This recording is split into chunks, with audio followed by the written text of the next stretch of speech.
വ്യാപാര ആനുകൂല്യങ്ങൾ നൽകി അറബികളെ സാമൂതിരി തന്റെ പുതിയ പട്ടണത്തിലേക്ക് ആകർഷിച്ചു. സൗകര്യങ്ങൾ ഉപയോഗപ്പെടുത്തി അറബികൾ ഇന്ത്യയിൽ മറ്റൊരിടത്തും തങ്ങാതെ കോഴിക്കോട് വന്ന് സ്ഥിരതാമസമാക്കാനും വ്യാപാര ബന്ധങ്ങൾ ശക്തമാക്കാനും തീർച്ചപ്പെടുത്തി. അവരെ പ്രോത്സാഹിപ്പിക്കാനായി രാജ്യത്തിലെ സകലവിധ കയറ്റിറക്ക് കച്ചവടം നടത്താനുള്ള പൂർണ്ണ അവകാശവും മതാനുഷ്ഠാന സ്വാതന്ത്ര്യവും നാട്ടുകാരെ ഇഷ്ടമുണ്ടെങ്കിൽ മതത്തിൽ ചേർക്കാനുള്ള അവകാശവും നാട്ടുസ്ത്രീകളെ വിവാഹം ചെയ്യാനുള്ള അനുവാദവും അവർക്ക് കൽപ്പിച്ചു കൊടുത്തു. ഈ ഔദാര്യം മുസ്ലിങ്ങളുടെ സമ്പദ്ഘടനയിൽ സാരമായ വർധനയ്ക്ക് ഇടയാക്കി. സാമൂതിരിയുടെ ആനുകൂല്യങ്ങൾ അറിയപ്പെടാൻ തുടങ്ങിയതോടെ കൂടുതൽ കച്ചവട സംഘങ്ങൾ ഈ തീരത്തേക്ക് പ്രവഹിക്കാനും തുടങ്ങി. അവരോടൊപ്പം മതപ്രചാരണ സംരംഭങ്ങളും പുഷ്ടി പ്രാപിച്ചു. കാലവർഷം കഴിയുന്നതുവരെ ഇവിടെ തങ്ങേണ്ടി വന്ന അറബികൾക്കും മതപരിവർത്തനം ചെയ്യപ്പെട്ടവർക്കും പുതിയ സങ്കേതങ്ങളും ആരാധനാലയങ്ങളും വൈവാഹിക ബന്ധങ്ങളും ആവശ്യമായി തീർന്നു.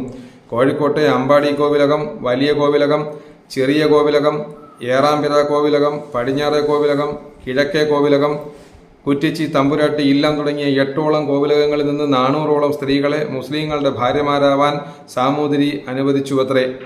ചരിത്രകാരനായ പ്രൊഫസർ ആർണോൾഡ് പറയുന്നു, സാമൂതിരിയുടെ രാജ്യത്തെ മീൻപിടുത്തക്കാരുടെ കുടുംബങ്ങളിലെ ഒന്നോ അതിലധികമോ ആൺസന്തതികളെ മുഹമ്മദീയരായി വളർത്തിക്കൊണ്ടുവരേണ്ടതാണെന്ന് കൽപ്പിച്ചു. ഈ പുതിയ സന്തതികളാണ് പിന്നീട് പൂസലാന്മാർ എന്ന് വിളിച്ചു വന്ന മത്സ്യത്തൊഴിലാളികളിൽ ഒരു വിഭാഗമായി മാറിയത്. നാവിക മേൽക്കോയ്മ വളർത്താൻ കൂടിയാണ് മുസ്ലിങ്ങളിൽ ഈ പുതിയ വർഗത്തെ സാമൂതിരി സൃഷ്ടിച്ചത്.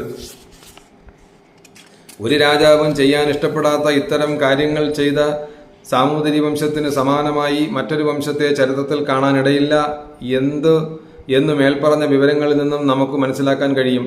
14-ാം നൂറ്റാണ്ടിന്റെ മധ്യത്തിൽ സാമൂതിരിയുടെ പ്രതാപം കത്തിനിന്ന കാലത്ത് മുസ്ലിം നാടുകളുടെ ഉറ്റബന്ധുവായി സാമൂതിരി അറിയപ്പെട്ടു.